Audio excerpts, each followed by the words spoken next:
নমস্কার বন্ধুরা, কেমন আছো সবাই? আশা করি ভালোই আছো। আমিও খুব ভালো আছি। আজকে সকালটা কীভাবে শুরু করলাম সেটাই তোমাদের সাথে শেয়ার করব।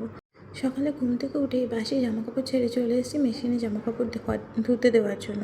তারপর চলে গেছিলাম ঘর মুছতে। আসলে কী বলো তো, আমার মেয়ে আর ঘুমাচ্ছিল, তাই আমার ঘরে যখন মুছতে যাই তখন খুব আস্তে আস্তেই আমাকে যেতে হয়, নাহলে আমার মেয়েটার কান খুব সজাগ, তাড়াতাড়ি উঠে পড়বে। ওকে ঘুম থেকে উঠেই একটু খাইয়ে তারপরেই আমি কাজ করতে শুরু করি। সকালবেলা জানো তো, জানলা খুললেই কতগুলো চড়াই পাখি এসে খুব ডাকাডাকি করে। আসলে বাসা দিয়েছিল তো, বাসাতে বাচ্চাগুলোকে না সব শালিক পাখিতে খেয়ে নিয়েছিল, তাই সকাল হলেই ওরা চিৎকার চেঁচামেচি করতে শুরু করে। তাই সবসময় আমাকে না দরজাটা বন্ধ করে রাখে। জানো তো, সারাদিন ভিডিও বানানোর পর বানাই, এডিট করি, তারপরে পোস্ট করি। অনেকে ভাবে আমি পাগলের মতন ভিডিও বানাচ্ছি, পোস্ট করছি, কিন্তু কোনো লাইকস আসছে না, ভিউজ আসছে না, ফলোয়ার্স হচ্ছে না। জানি হচ্ছে না, কিন্তু ভিডিও বানাতে আমার ভালো লাগে, তাই আমি বানাই।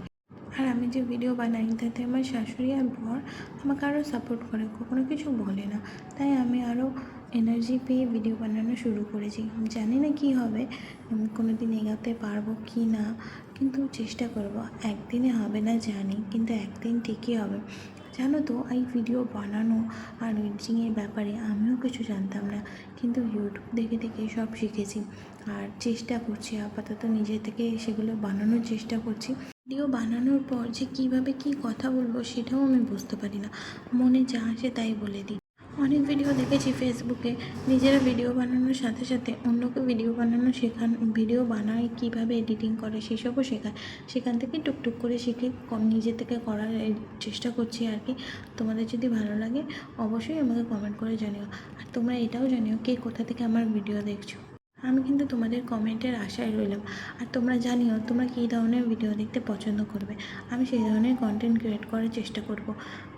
আর যারা আমাকে দেখছো, আমার ভিডিও, আমার রিলসগুলো দেখছো, তারা অবশ্যই আমাকে জানিও আমার ছোট্ট পরীকে তোমাদের কেমন লাগে।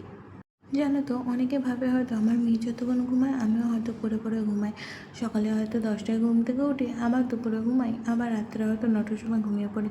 আসলে ঘরে যে কত কাজ থাকে সেটা যেই করে সেই জানে। জানো, হাউস ওয়াইফে অনেক কাজ হয়, আশা করি সবাই জানে সেটা। কিন্তু অনেকে মনে করে হাউস ওয়াইফদের জন্য খালি ফোন নিয়ে ঘুমানোই কাজ, আর কোনো কাজ থাকে না তাদের ঘরে। কিন্তু তারা এটা জানে না যে তারা যখন ঘুমায় তখন আমি উঠে কাজ সেরে নিই, আর আমি যখন ঘুমাই তখন তারা কাজ সারে। এটাই হচ্ছে তফাৎ। তাই বোঝে না, তাই ভাবে কি যে সবসময় আমি ঘুমাই।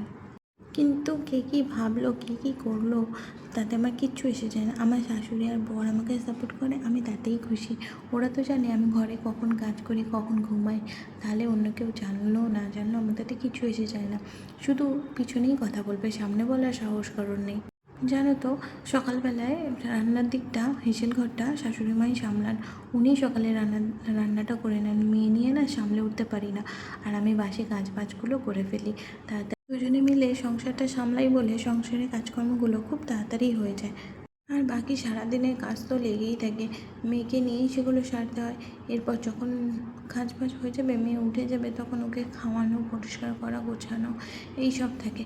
তারপর আবার একটু বেলায় নেমে এসে আমি ওর জন্য একটু আলাদাভাবে তরকারি করি, ও যেটা খায় সেটা বানিয়ে দিই, আলাদাভাবে টিফিন করে দিই।